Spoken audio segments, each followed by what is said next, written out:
Aquí estamos para pensar entre todos y todas con un solo objetivo: edificar una esperanza común. Exacto. Estamos complicados, un poco complicados. Quisiéramos empezar con mejores noticias, pero no. La gasolina sube otra vez, el costo de la vida sube otra vez y tantas cosas que necesitamos cotidianamente suben otra vez. Mi nombre es Andrés Durán, espero que ustedes se sientan cómodos, a gustos, en cualquier rincón que se encuentren con esta novedad, con esta noticia que es lamentable para la economía, para la subsistencia de los hogares ecuatorianos. Golpea fuertemente la mesa, pero sin embargo vamos a tratar de desmenuzar lo que significó el incremento de los combustibles, el diésel, la extra, el Ecopaís y por supuesto también la gasolina super. Y quiero dar la bienvenida, por supuesto, como siempre, no estoy solo, muy bien acompañado. Carlita, la morocha, la escurridiza, la chica de los motes con una sonrisa particular y singular. Hoy nos recibe. ¿Cómo estás, Carlita? Hola, Andresito, buenos días. Muy buenos días a todos ustedes que nos siguen y nos sintonizan en la 95.3 FM y 94.5 FM al noroccidente de la provincia de Pichincha. Como siempre, en el mundo entero les abrazamos infinitamente a quienes están con nosotros a través de www.pichinchacomunicaciones.com.es. Un abrazo para todos quienes nos escuchan también en el transporte público, en el volante amarillo, quienes nos escuchan también en sus autos particulares, también a quienes sienten el golpe. Un abrazo enorme el día de hoy, así que a respirar duro, pararse, yo estoy a pararse duro también y a seguir adelante porque no nos queda de otra, pero de todas maneras lo vamos a analizar, justamente como ya decía el Andresito. Pero Andresito, te cuento que el día de ayer Cuéntelo. me di una vuelta por una de las panaderías de mi casa, que está ahí cerca por la Kennedy más o menos, ya. Y creo que es el sentir de muchas personas en estos momentos, justo porque hablábamos del costo de la vida que sube otra vez. Y nos contaba uno de los panaderos de aquí de la capital, ¿qué es lo que sucede con el costo de la materia prima para hacer el pan? ¿Usted es panero? No, más bien he dejado de comer pan. Porque está haciendo Porque ejercicio. estoy haciendo la dieta del amor. ¿Tú sabes cuál es la dieta del amor? Me da susto preguntar. No la puedo decir al aire, pero imagínense. Pero el pan es uno de los productos que más consumimos los ecuatorianos. El pan es algo que no puede faltar en la mesa, además que es símbolo de abundancia, es símbolo de riqueza. Hay muchas personas que dicen, cuando te pagan por primera vez el sueldo en un trabajo, anda y compra pan. Pero vea lo que sucede el día de hoy. Forma parte de la cultura mundial, no solo ecuatoriana, ¿no? Totalmente. Aquí en Ecuador, pero se come muchísimo pan. Y ahora ¿Vos cuántos panes te pegas a la mañana? Uno nomás. Antes sí comía 2, 3 al día. Claro, el cafecito de la tarde. Vos, Carlitos, ¿cuántos panes te pegas a la mañana? Uno también, uno no. ¿Seguro? Pan el seco, dice. Pan el seco, dice. Bueno, ahora nos va a tocar a todos racionar el pan. ¿Y cómo es el seco? No solo por la dieta. Arroz con tallarín, papa y fideo. ¿Qué ves? Ya. Le metes un sequito de pollo. Pero nos va a tocar racionar ahora el consumo de pan, justamente porque sube. Así que vamos a escuchar lo que nos dijo el panaderito de la Kennedy. El costo de la vida sube otra vez. Es lo que baja, ya ni se ve.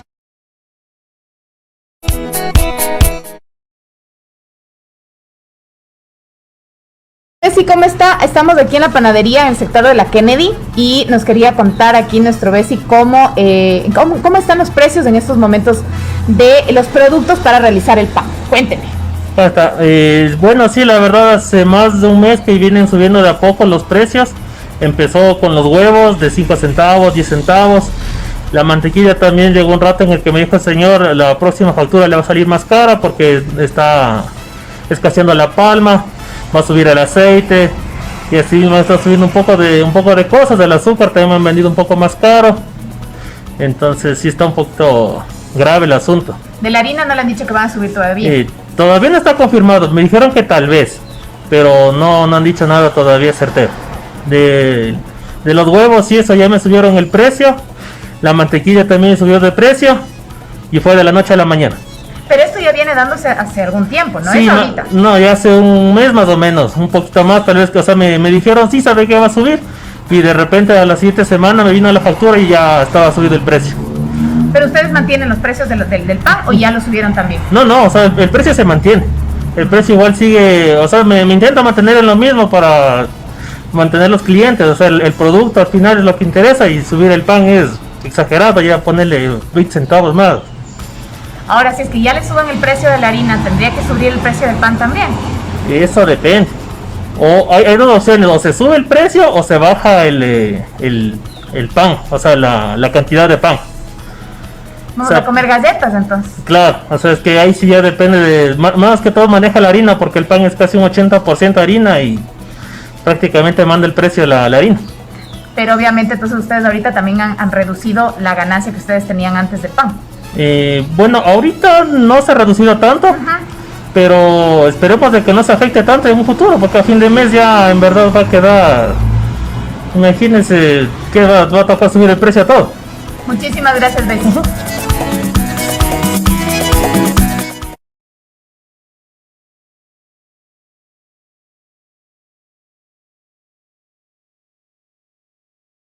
Qué complicada la vaina. Mire, además es una incertidumbre que tienen primero nuestros queridos amigos los panaderos, porque dice que van a subir, pero no se sabe todavía. Llega la factura y dice, pero verá que la próxima ya viene con el precio más alto. Entonces ellos dicen, ¿qué hacemos? ¿Bajamos la cantidad de pan? ¿Comemos bonitísimas bocaditos? ¿O realmente subimos el costo del pan? Es complicado porque tampoco hay es decir, las autoridades que digan, a ver, estos son los precios que tienen que regir por estas razones y de esta manera es que se va a realizar el pan, por ejemplo, en este caso.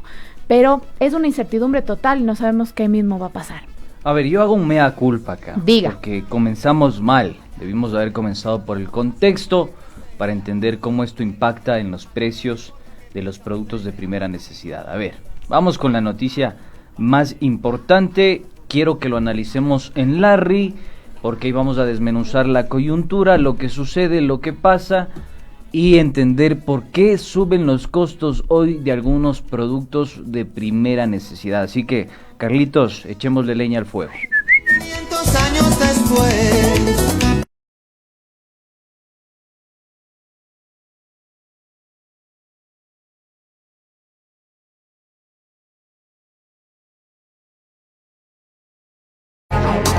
¿Qué dice Larry?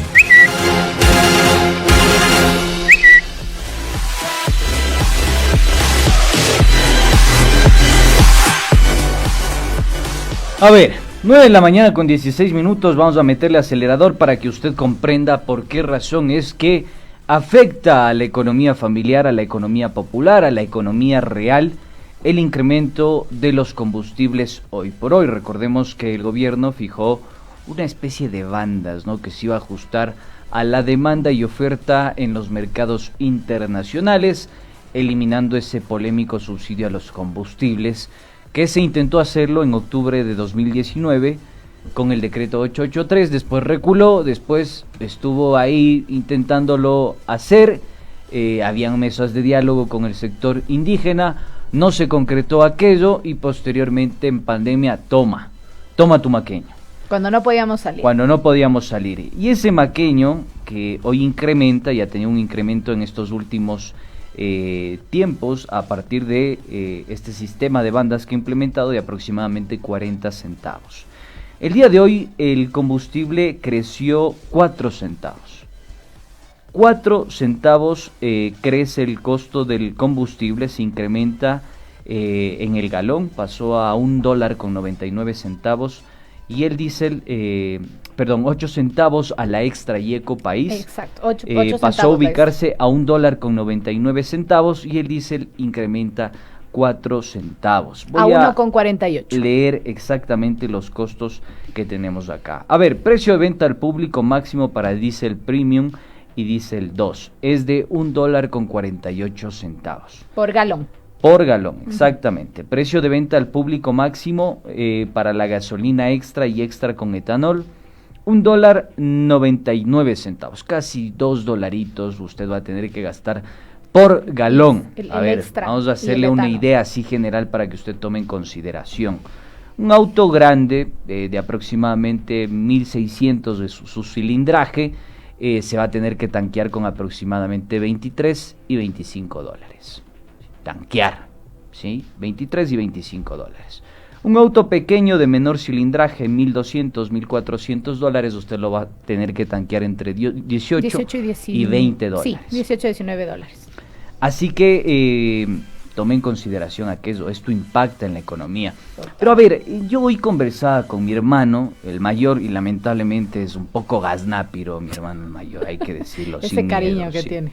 Es que en realidad es así. ¿Pero qué le decía su ñaño? Yo le trataba de explicar la situación y le decía, fíjate lo que es el incremento de los combustibles.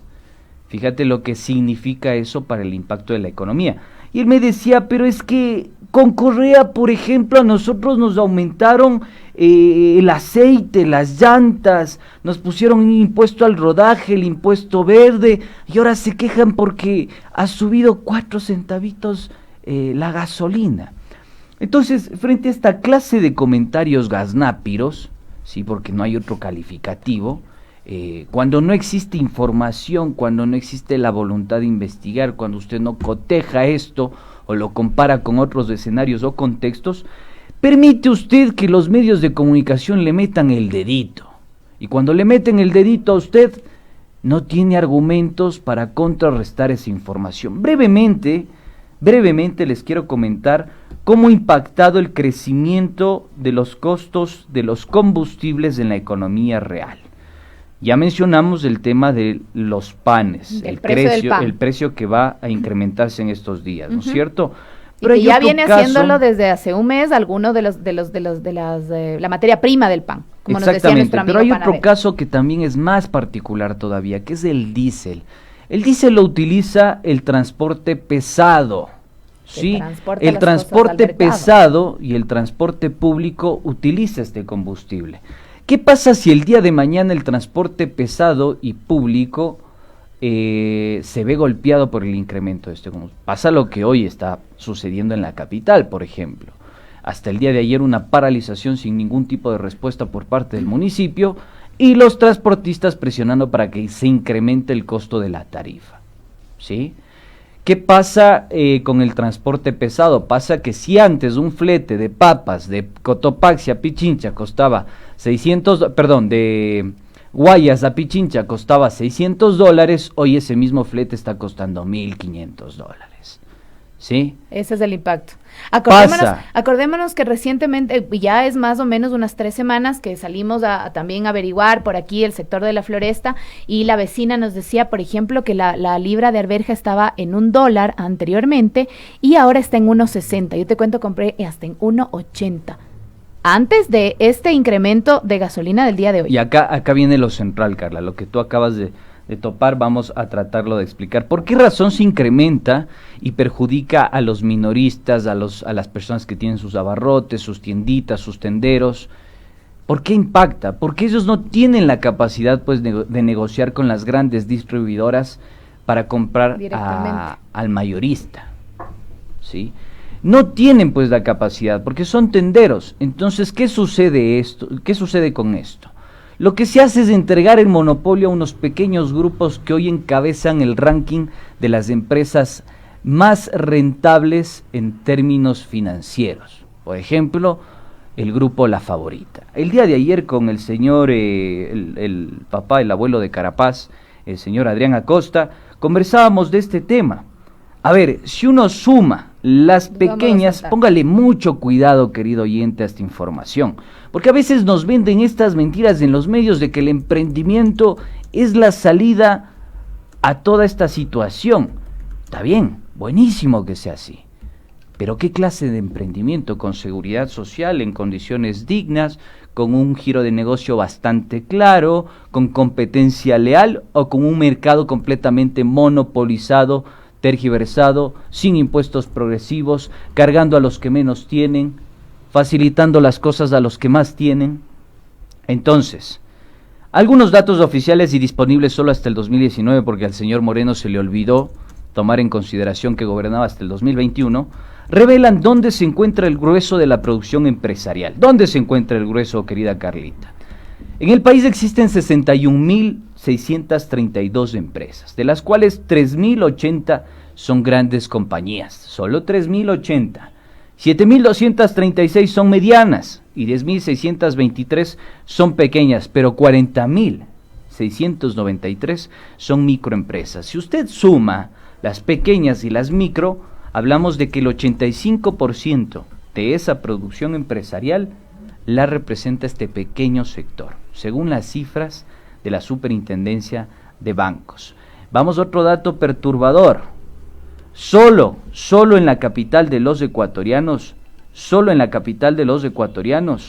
han cerrado cerca de 30.000 microemprendimientos. ¿Por qué? Porque ya no pueden pagar los fletes, porque ya no pueden pagar el traslado de las materias primas, porque ya no existe ese comercio equilibrado donde prevalezca la gran mano del capital. Hoy existe esa gran mano del capital. Y no existe esa gran mano de la regulación y el control. Entonces, claro, en pérdidas, según un estudio que nos han pedido, un estudio de mercado que ha pedido que reservemos su fuente, en pérdidas brutas de facturación, los tenderos están perdiendo un 25% en ventas. Ahí el dato también es, Andrés, importante, que solamente en Quito 22.000 tiendas y negocios afines se crearon y actualmente están en pie solo 18.000. Es decir, pero recordémonos que no son solamente negocios y tiendas, son familias que están detrás de estos negocios y estas tiendas que realmente han tenido que cerrar. Y esto creo que es algo que vemos todos los días, ¿no? Porque salimos a la calle y decimos, ¿te acuerdas que aquí había una tienda y han cerrado? ¿Te acuerdas que aquí había el otro negocio y ya han cerrado? Y la ciudad ha cambiado de la manera como la veíamos antes de la pandemia, antes de toda esta crisis. Crisis inducida, Carla. Crisis inducida, exactamente, eso es lo que iba a decir. Esta crisis que viene antes de la pandemia y ha ido cambiando incluso la forma como nosotros vemos la ciudad. Y realmente nos duele, porque estamos en el barrio y ve el señor ya cerrado, ya le ha ido mal, ya ha tenido que cerrar, es que ya nadie entraba, es que ya el arriendo le han subido y ha tenido que cerrar. Entonces es algo que realmente nos afecta. No solamente en las cifras, en decir los números, afecta a cada una de esas familias y nos afecta también a nosotros porque ya vemos cómo se va dando la situación, ¿verdad? Entonces es realmente preocupante y doloroso y es lo que ustedes trataban ayer en Punto Noticias con el señor Ernesto Guadalupe. Sumamente interesante y muy, muy preocupante justo lo que comentas, Andrés, porque el llamado emprendimiento, ahora que todos queremos ser emprendedores, pues no es que haya mucha facilidad pues para ser emprendedores y para que los emprendimientos crezcan. Con esta situación que estamos viviendo, cada vez se complica más. Pero, Carlita, hay 150.000 tiendas a nivel nacional. 150.000 tiendas a nivel nacional. Muchas de ellas, nos dice el Carlitos, han tenido que emigrar a hacer licorerías por la situación de la pandemia. Efectivamente, pero pongamos que todas son emprendimientos, microemprendimientos.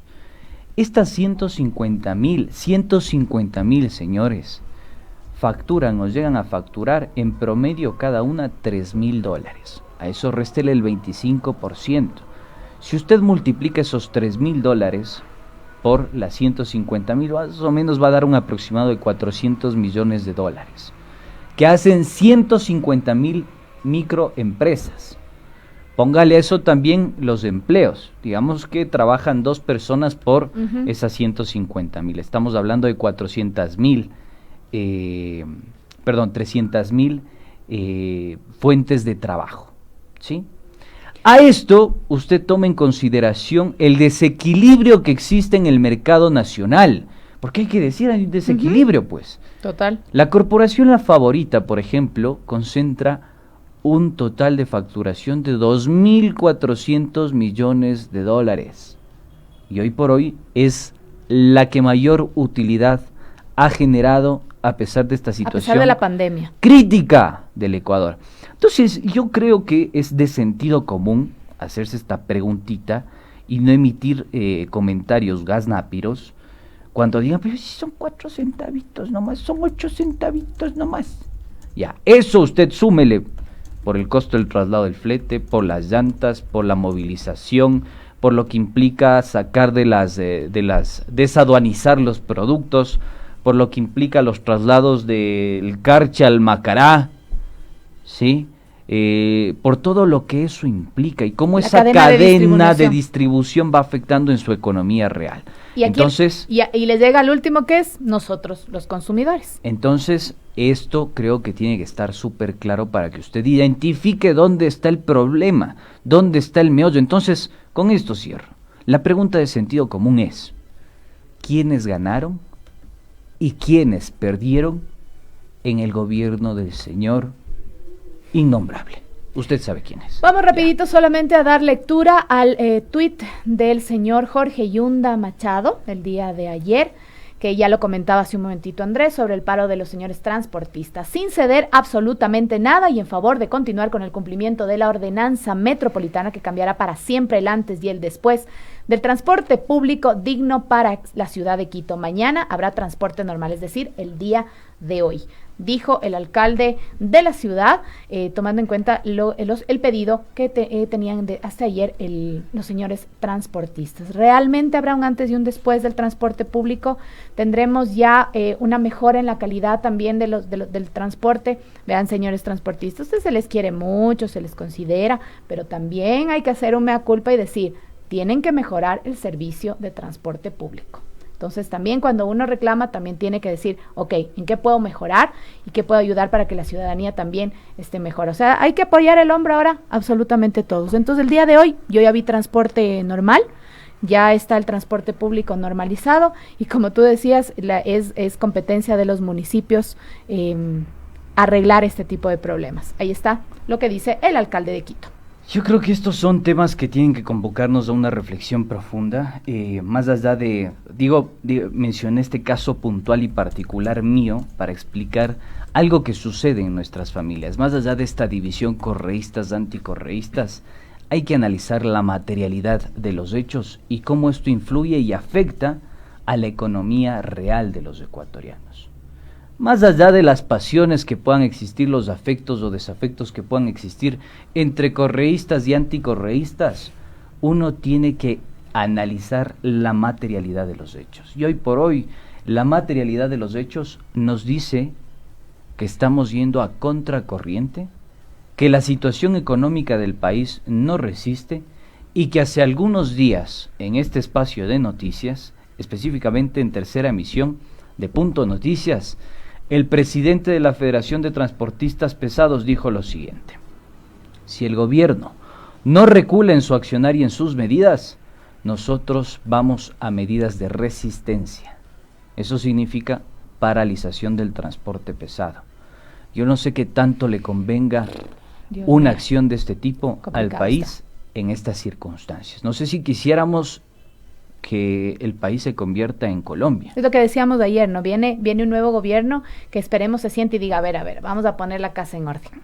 Vamos a ver qué es lo que ha pasado, vamos a recapitular absolutamente todo lo que está quedando, porque esa es la esperanza que tenemos absolutamente todos, que se gobierne para el 100% de las y los ecuatorianos. 9:32, Andresito, nos vamos a un pequeño corte. Vamos. Y regresamos porque ya tenemos a nuestro entrevistado del día de hoy. Vamos a hablar sobre seguridad ciudadana.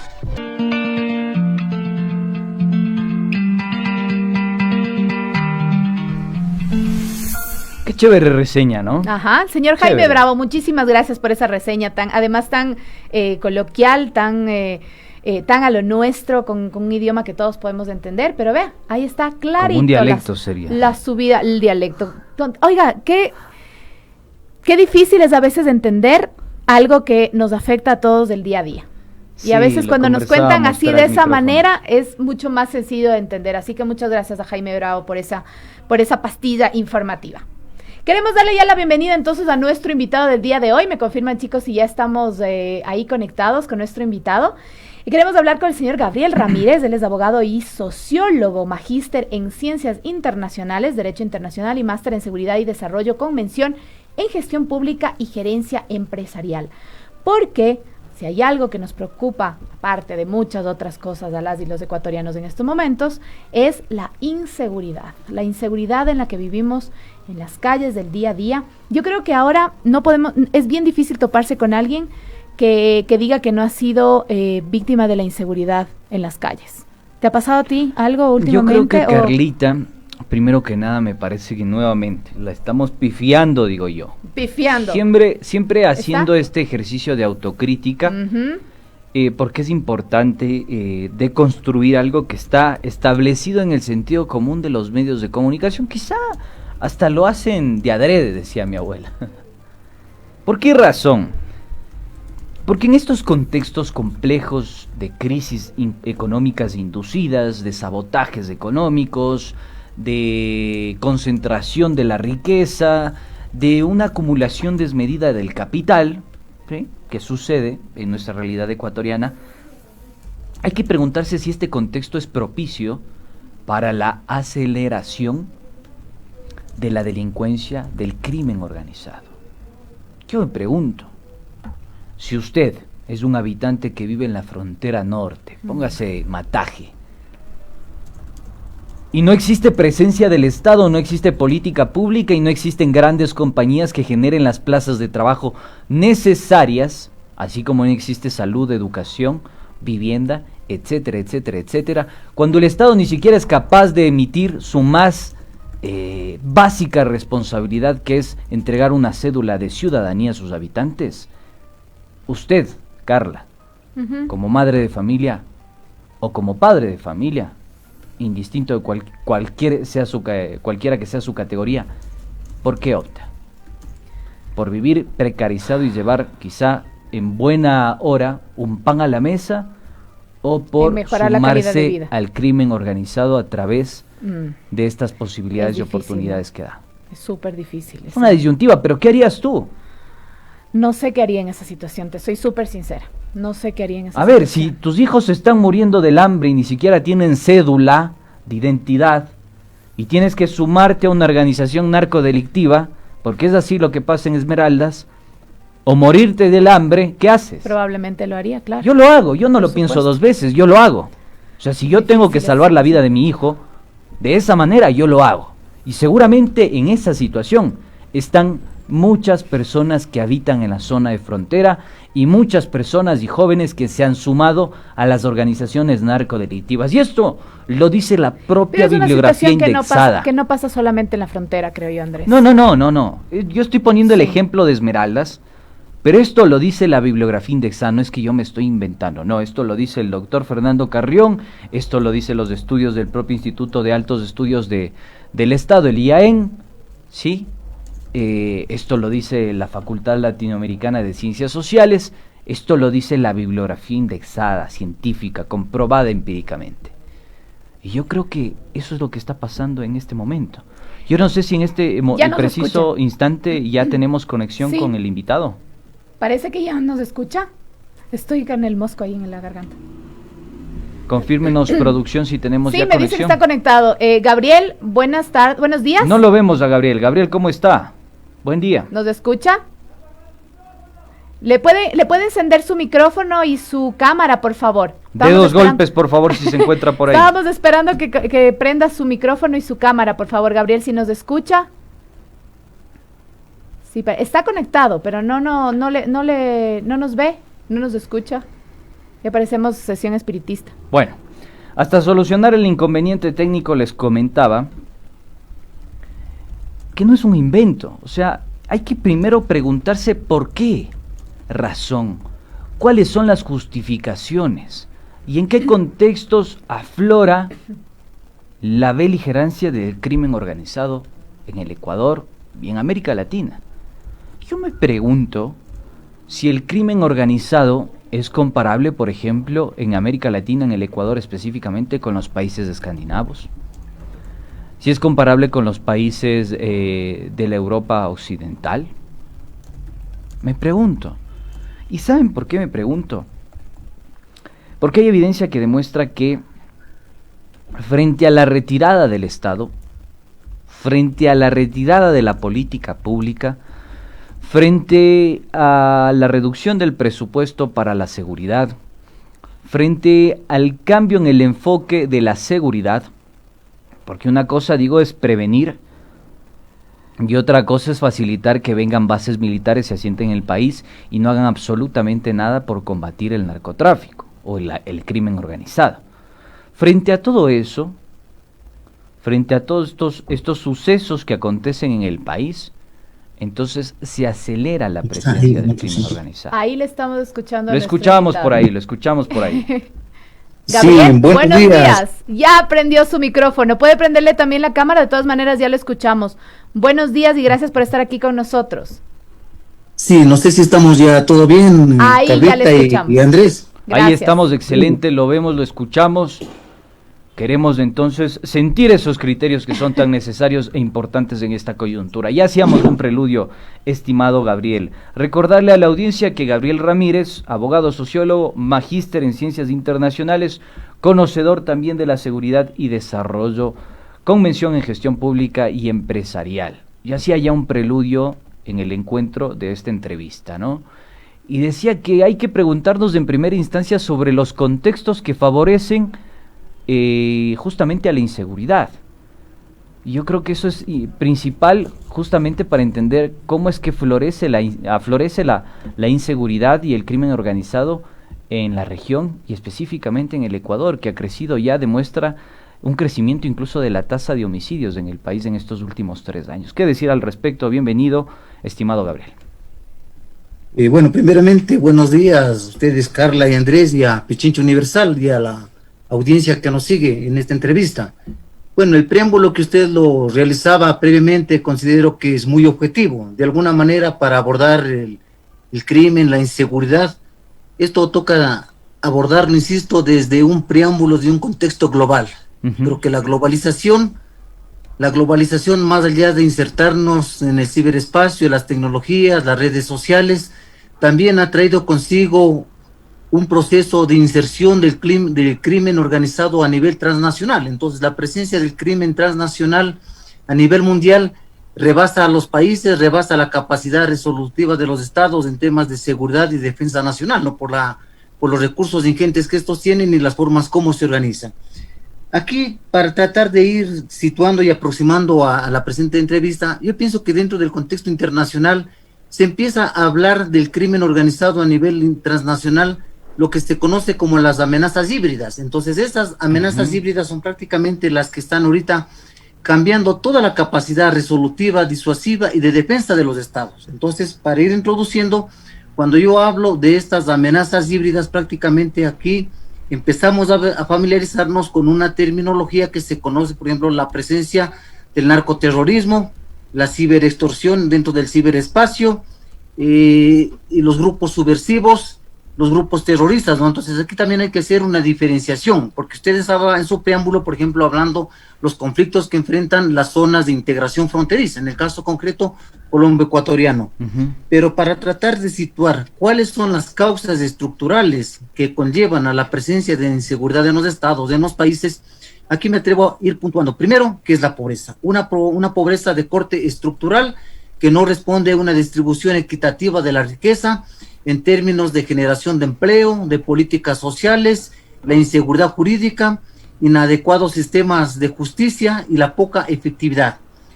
Y en este contexto yo pienso que la inseguridad esta va aterrizando del nivel central a nivel operativo y a nivel local, en el caso de Ecuador, a los gobiernos locales. Entonces, para ir analizando, pienso que esa es una primera aproximación que podríamos ir tal vez ya comentando.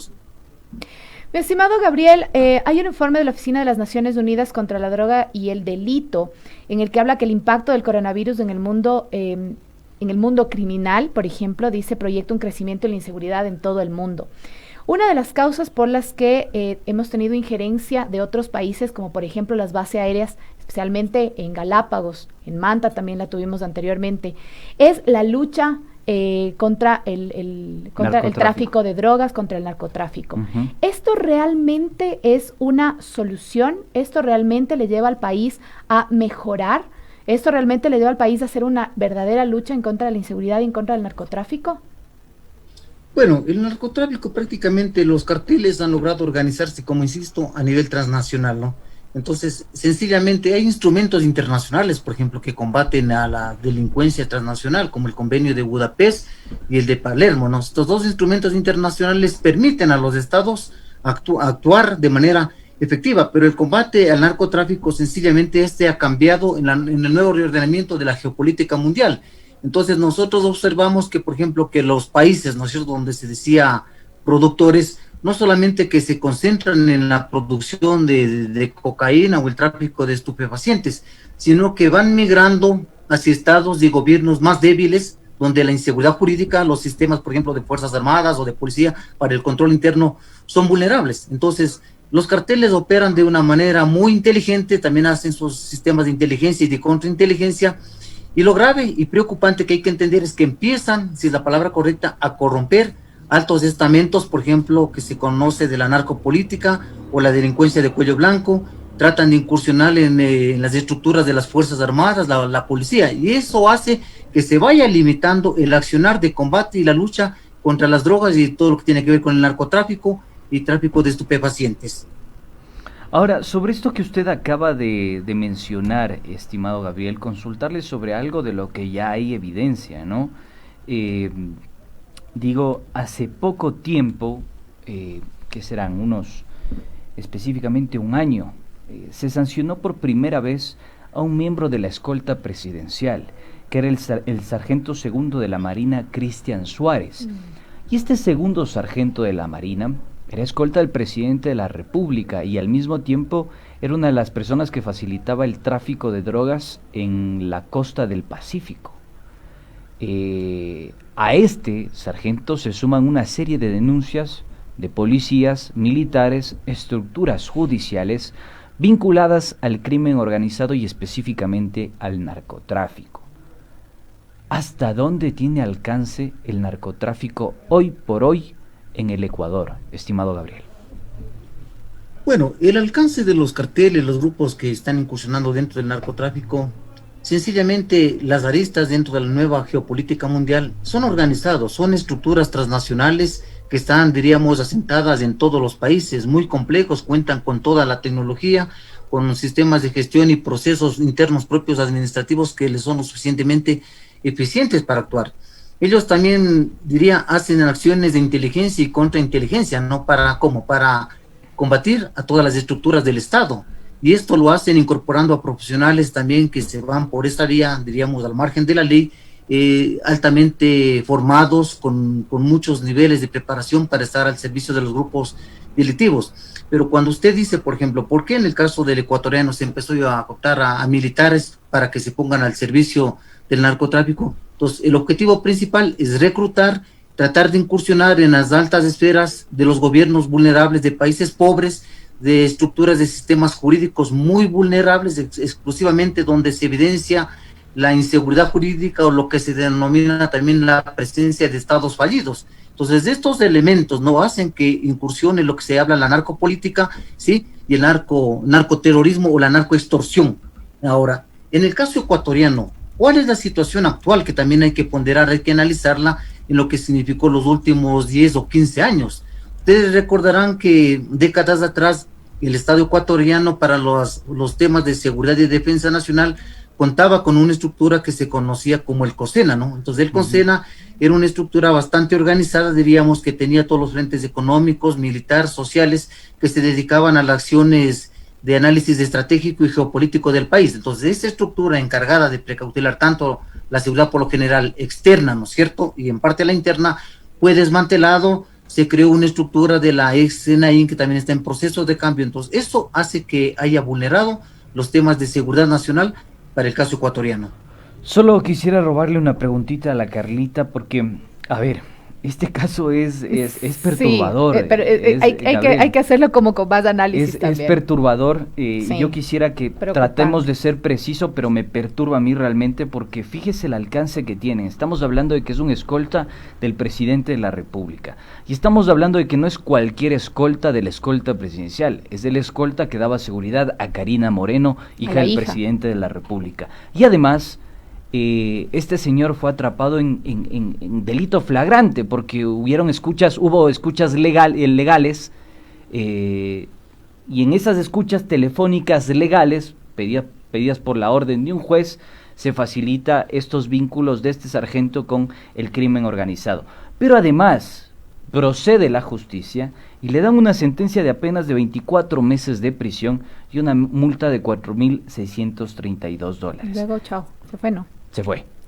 ¿Por qué pasa esto, doctor? ¿Qué está sucediendo ahí con la justicia? O sea, insisto, una de las causas principales, ¿no?, es de que los estados, a través de sus gobiernos de turno, evidencian cierta vulnerabilidad en temas de seguridad jurídica. En temas de seguridad jurídica, donde los sistemas de justicia también pueden ser permeados, o existe también lo que ya dentro los carteles actúan, diríamos, ejerciendo presión hacia las altas autoridades, hacia las esferas de gobernantes o de las esferas militares y policiales. Entonces eso se ha escuchado, por ejemplo, que en la década de los 90 también al 2000, México experimentó ya ese proceso, ¿no?, donde los carteles, estos tenían tanto poder, tanta capacidad de incidencia, algo similar cuando vivía Colombia en la década de los 80 con Pablo Escobar. Entonces estos presionan los sistemas de justicia. Esto hace que los tomadores de decisión de aplicar la justicia pues se vean en cierto modo, diríamos, coercionados en caso de que la hagan con apego a un Estado de Derecho, con seguridad jurídica. Pero sobre todo, insisto, ya en la presencia del narcotráfico, de los carteles, actúan de manera organizada a nivel transnacional, y esta es una de las figuras novedosas del crimen organizado. Entonces, el crimen organizado se lo entiende como las nuevas amenazas híbridas, donde actúa, por ejemplo, la intervención no solamente en los espacios físicos, sino hoy se actúa de la ciberextorsión, la ciberseguridad, la ciberdefensa, para lo cual los estados, por ejemplo, para acciones de inteligencia y contrainteligencia, en la mayoría de los casos no están lo suficientemente preparados. Eso hay que precisar. Entonces, ¿por qué la vulnerabilidad de los miembros de las Fuerzas Armadas, de la policía?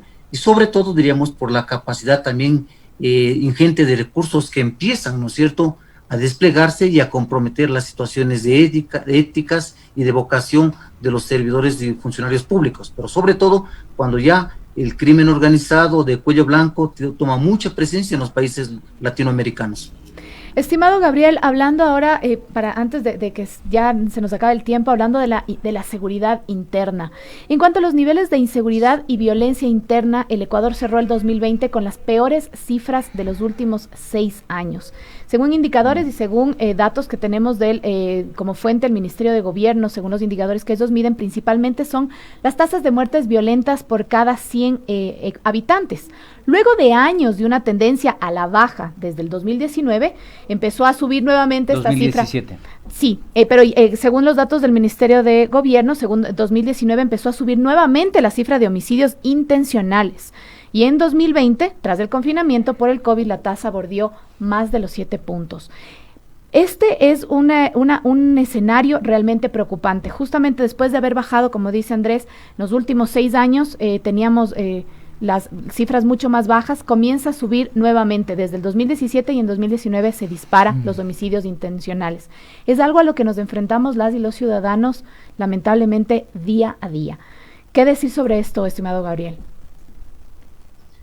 Bueno, yo he estado revisando igual algunas cifras, por ejemplo, de lo que pasaba de América Latina, ¿no? Inclusive promovidas así sobre homicidios como fuente, tomando, por ejemplo, caso de la OPS, del BID, de la década, estoy revisándolo aquí, de los 80, 90, sí, las tasas comparativas por países, pero, por ejemplo, el patrón es el mismo. En el caso de Colombia se situaba, por ejemplo, de 20.5, Brasil 11.5, Venezuela 11.7, en el caso de Ecuador 6.4 a 10.3. Entonces lo que me lleva a observar estos periodos comparativos por décadas, como que estamos viendo que mantienen casi la misma dinámica.